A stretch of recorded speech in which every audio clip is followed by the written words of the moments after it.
अगर आपने death note देखी है तो आप इस शख्स को जरूर जानते होंगे। कीरा या फिर कहे लाइट, जो इस सीरीज का लीड रोल है, उसे पकड़ना I mean literally require high detective skill, जो कि सिर्फ एल के पास थी। मांगा के अनुसार एल दुनिया का सबसे बेस्ट डिटेक्टिव माना जाता है, लेकिन जब भी उसे अपना काम कराना होता है या फिर किसी केस के बारे में इन्वेस्टिगेट कराना होता है तो उसे वातारी की मदद लेनी पड़ती थी। वो कभी पब्लिक नहीं होता था, लेकिन जब एल ने कीरा केस को एक्सेप्ट किया तब वो अपने आप को पब्लिक किया। पूरा नहीं किया लेकिन किया, और शायद यही वो कारण था कि 5 नवंबर 2004 को कीरा यानी लाइट ने एल का नाम डेथ नोट पर लिख दिया, मांगा में, और एनिमे में 2007 को। आज की इस वीडियो में हम जानेंगे 10 unknown facts about Death Note series detective L. Number 10, L knows capoeira. Capoeira एक एफ्रो ब्राजीलियन मेटेरियलिस्टिक आर्ट है जिसमें म्यूजिक के साथ डांस किया जाता है। ये टेक्निक डेवलप किया गया था अफ्रीकन स्लेव्स द्वारा ब्राजील में। 1500 ईस्वी में इस टेक्निक को डेवलप किया गया था ताकि जो मुजरिम अपने मास्टर की नजरों से भाग सके। एपिसोड 18 में लाइट और एल दोनों एक दूसरे को मार रहे होते हैं क्योंकि दोनों एक ही हथकड़ी में बंधे होते हैं। तो अगर आपने नोटिस किया होगा तो एल लड़ाई के वक्त कैपोएरा टेक्निक का इस्तेमाल कर रहा था। इनिशियली मांगा आर्टिस्ट ताकेशी ओबाटा के ये बिल्कुल भी इरादा नहीं था कि इसका इस्तेमाल किया जाए, लेकिन डेथ नोट के राइटर सुगुमी ओहा को ये काफी पसंद आया था। Number 9, L is a man of culture. क्या आपने कभी सोचा कि एल का जन्म कहाँ हुआ था? एल एक ऑर्फेंज वेमिस हाउस में पला बड़ा था। वेमिस हाउस एक तरीके का एक ऐसा हाउस है जहाँ पर गिफ्टेड बच्चों को भेजा जाता है जो कि विंचेस्टर इंग्लैंड में पड़ता है, और इसलिए ओबामा उत्तर देते कहते हैं कि एल जापानीज, इंग्लिश, रसिया का मिक्स पार्ट है, एज वेल एज फ्रांस और इटली का भी, और इसलिए एल जापानीज के साथ साथ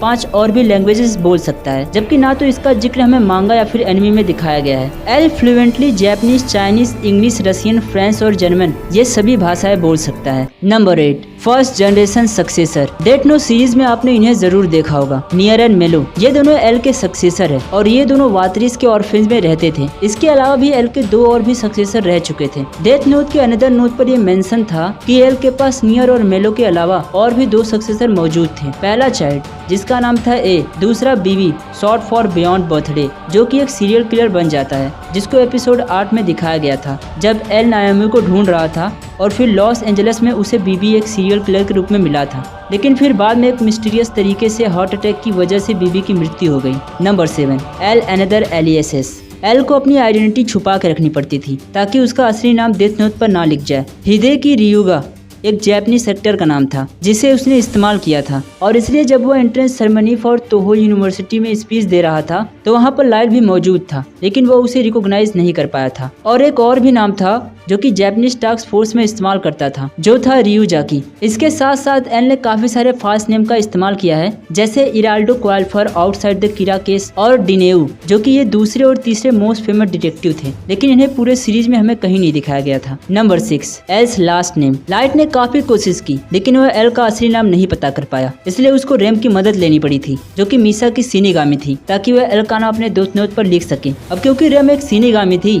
इसलिए वह एल का असली नाम देख सकती थी, और मीसा को सेव करने के लिए उसने अपनी जान भी कुर्बान कर दी। सीरीज के दौरान मीसा के पास सिनिगामी की आंखें भी थी, लेकिन जब उसने अपनी डेथ नोट दे दिया तब उसकी आंखें भी चली गई। डेथ नोट 13 में एक स्टेटमेंट है जो कि एल के रियल नाम को बताता है कि उसका रियल नाम एल लॉलेट था, लेकिन उसे प्रोनाउंस करते वक्त लो लाइट बोलते थे। Number 5, L sugar addiction. L ज्यादातर जो खाता था उसमें ज्यादातर शुगर स्वीट्स मौजूद होते थे, लेकिन वो कभी मोटा नहीं हुआ। इसका कारण एल खुद बताता है कि ये इसलिए क्योंकि वो अपने दिमाग का सबसे ज्यादा इस्तेमाल करता है। डेथ नोट मांगा के चैप्टर 38 में एल ने एक स्टेटमेंट दिया है कि उसके लिए बहुत ही नॉर्मल सी बात है कि वो हमेशा पतला रहेगा, क्योंकि जो भी वो चीजें या फिर स्वीट्स खाता है उसकी सारी ऊर्जा उसका ब्रेन यानी दिमाग इस्तेमाल कर लेता है, और ज्यादातर वो कॉफी या फिर टी पीता है, और इसलिए वो मोटा नहीं होता है। Number 4, L partnered with नायोमी। Kira case के पहले एल नायोमी मिसोरा के साथ लॉस एंजलिस के बीबी मर्डर केस पर काम कर चुकी थे, और जैसा कि हम जानते हैं कि बीबी एल का सबसे पहला सक्सेसर में से एक था, और एल का काम था बीबी को पकड़ना। डेथ नोट सीरीज में जब लाइट नायोमी के फियांसी को मार देता है तब नायोमी अकेले ही इस केस को इन्वेस्टिगेट करने लगती है, जहाँ पर हम एपिसोड 7 में देखते हैं कि कैसे लाइट बहुत ही चालाकी से नायोमी को विश्वास दिलाकर उसका असली नाम जान जाता है, और फिर उसका नाम भी डेथ नोट कर एक पेज पर लिख देता है। FBI को उसकी बॉडी तक नहीं मिलती क्योंकि लाइट ने कुछ ऐसा कर ही दिया था। Number number 3, L can't sit normally. ये बात तो बिल्कुल सच है कि एल एक काफी अलग कैरेक्टर था। जैसे वो खाता था, बैठता था, एक्ट करता था, सब कुछ काफी अजीब लगता था। एपिसोड 10 में टेनिस मैच के बाद एल और लाइट एक कैफे में जाते हैं। तब लाइट एल को कहता है कि तुम्हें ऐसे बैठने की जरूरत नहीं है क्योंकि यहाँ ऐसा कोई प्रॉब्लम नहीं है। लेकिन एल जवाब देते हुए कहता है कि इसके अलावा मेरे पास कोई ऑप्शन नहीं है। बल्कि वो ये कहता है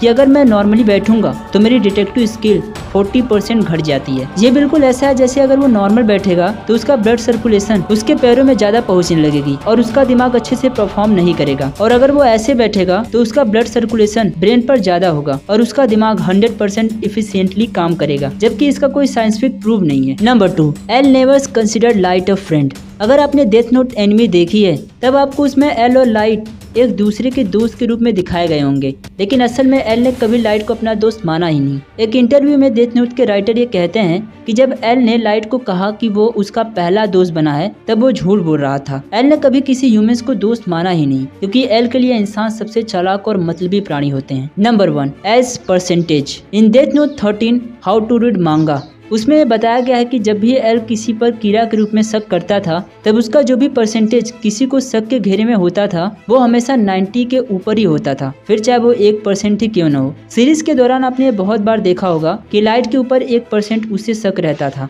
कि वो कीड़ा है, लेकिन उसके पूरे इंटरनल माइंड से जब भी एल लाइट से बात करता था वो उसे कभी फॉल्स नंबर देता था उसकी टेस्ट के लिए और वो लाइट को हमेशा 100% कीड़ा ही मानता था। लेकिन उसके पास कोई सबूत नहीं था बस कि लाइट ही कीड़ा है, अदरवाइज इसको पहले दिन से ही शक था। तो ये थी वीडियो। अगर आपको ये वीडियो अच्छी लगी तो इसे लाइक और शेयर जरूर करना और चैनल को भी सब्सक्राइब जरूर कर देना क्योंकि मैं एनिमेशन रिलेटेड कंटेंट लाता रहता हूँ।